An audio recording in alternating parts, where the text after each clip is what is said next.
Global summit లో బట్టి విక్రమార్క మాట్లాడుతున్నారు. ఇప్పుడు ఆ లైవ్ చూద్దాం. Or in Khammam, etc., etc.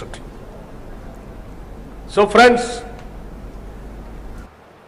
let us get started. And gentlemen, I request all of you to put all your heart and soul in this session and give us your valuable ideas and suggestions. And also I thank you once again for coming all the way from all of the, not only from the states, different states of this country, even from all over the world, for making it a grand successful event of Telangana Rising 2047 Vision Document Release Function. Thank you very much.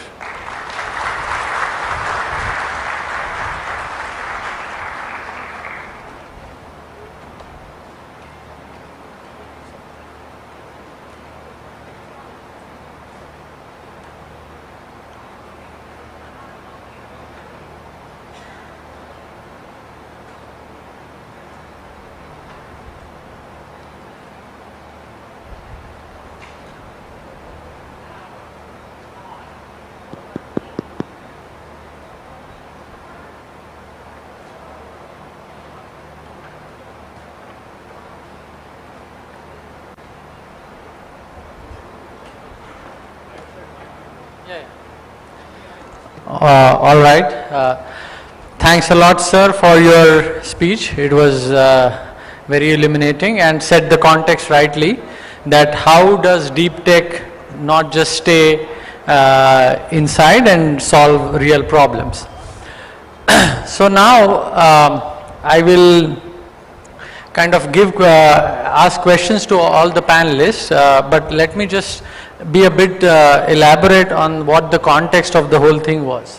So as I said earlier that, we and also Honorable Deputy CM mentioned that when we began this exercise, we learned that if things stay as they are, then Telangana will basically reach $1.2 trillion by 2047. So quite far from its aspiration of 3. And so we realize that the only way it can reach 3 trillion is by improving productivity and by making sustained investments. So sustained investments in particular means attracting FDI. So events like these serve a great purpose. And sustained innovation or productivity will come from innovation.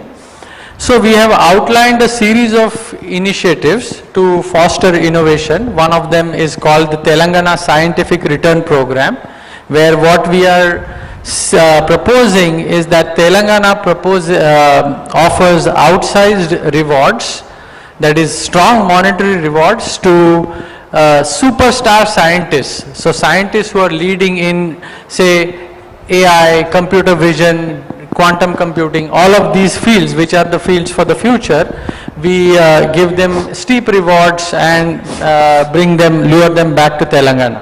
So this was, and then we have outlined several other initiatives in that chapter that you will see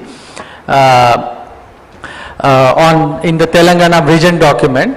But then I would first like to get the perspective of Shri Krishna Bhaskar as a policy maker. So he is someone who as an engineer understands the technology very well, as an economist understands incentives very well, and as a bureaucrat understands the challenges very well.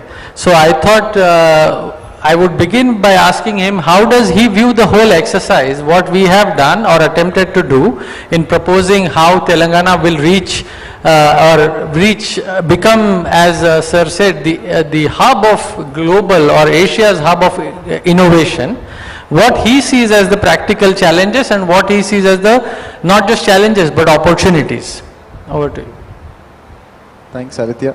I hope I'm audible. So the idea is essentially we've set ourselves, thank you, sir. We've set ourselves a goal which is, frankly speaking, unprecedented in economic history. And I believe it has been done after a lot of cogitation on this respect. And the analogy which comes to mind when I think of this is, back in the early 60s, and in fact late 50s, when the USSR beat the US in the rocket race and launched Sputnik, there was a lot of despondency.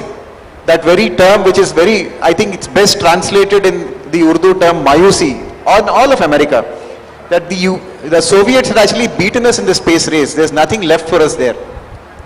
At that point of time, John F. Kennedy came up with a very mission which sounded extremely outlandish and impossible. I think it was back in 1961, if I'm not mistaken. Definitely the early 60s, 60 or 61, just after he took over as president.